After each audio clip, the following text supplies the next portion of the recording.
கடந்து போன 11 வருஷமா குஜராத்தில் எந்த ஹீரோவோட படம் நான் பார்த்ததில்ல. முதல் முறையாக தனுஷ் அண்ணனோட படம் வந்திருக்குது. தேரே இஷ்குமே குஜராத் சூரத் சிட்டியில் ரிலீஸ் ஆயிருக்குது. 2 டிக்கெட் வாங்கினேன், எனக்கும் எங்கள் அண்ணனுக்கும். டிக்கெட் வாங்கி வெயிட் பண்ணிட்டு இருக்கிறேன். எங்கள் அண்ணன் வந்துட்டாரு. எங்கள் அண்ணன் கூட சேர்ந்து உள்ளார போயிட்டு இருக்கோம். செக்கிங் எல்லாம் பண்ணிட்டு இந்த படம் பார்க்கணும்னு ரொம்ப ஆர்வமாக இருக்கிறேன். டிக்கெட் கொடுத்துட்டு உள்ளார வந்தாச்சு. உள்ளார வந்து பார்த்தா படம் ஸ்டார்ட் ஆயிருச்சு.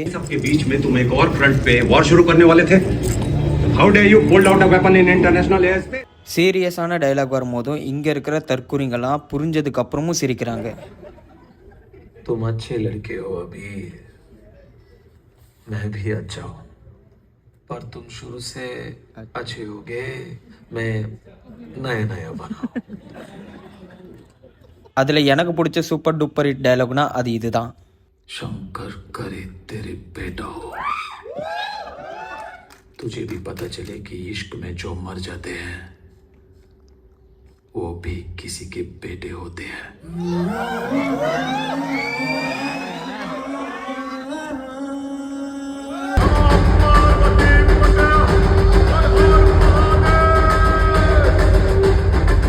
படம் முடிஞ்சிருச்சு. அவ்வளவும் கூட்டம் இல்லை. 200-300 பேர் பக்கமாக வந்திருந்தாங்க. வண்டியை ஸ்டார்ட் பண்ணிட்டு நானும் எங்கள் அண்ணனும் கிளம்பிட்டேன். ஆஃபீஸ்க்கு வந்து பேக் எடுத்துட்டு வீட்டுக்கு போயிட்டு இருக்கேன். இந்த படத்தோட ரிவ்யூ என்னோட கண்ணோட்டத்தில் சொல்லணும்னா, தனுஷ், கிருத்தி, பிரகாஷ்ராஜ் இதில் வேலை செஞ்ச சின்ன சின்ன கேரக்டர் இன்க்ளூட் டைரக்டர் வரைக்கும் ரொம்ப நல்லா பண்ணியிருக்காங்க. வீட்டு பக்கத்துலேருந்து வந்து திரும்பி வண்டியை திருப்பிட்டு திரும்பி சாப்பாடு தேடி போயிட்டு இருக்கிறேன். இன்னும் நான் எதுவுமே சாப்பிடலை. இங்கே ஒரு கடைக்கு வந்தேன், ஆனால் அங்கே எதுவுமே இல்லையா, தீந்து போச்சான். இங்கே எல்லா கடையும் மூடி இருக்குது. சாப்பாடு இவ்வளோ நைட்டு கிடைக்காதுன்னு இல்லை, கிடைக்கும். ஆனால் ஆல்ரெடி ரொம்ப நைட் ஆயிடுச்சு. எனக்கு காலையில் வேலைக்கு போகணும். வீட்டுக்கு வந்து 3 முட்டை இருந்துச்சு. கேஸை பற்ற வச்சுட்டு முட்டையை உடச்சிட்டு செஞ்சாச்சு. நைட்டு 2 மணிக்கு முட்டை சாப்பிட்றேன்.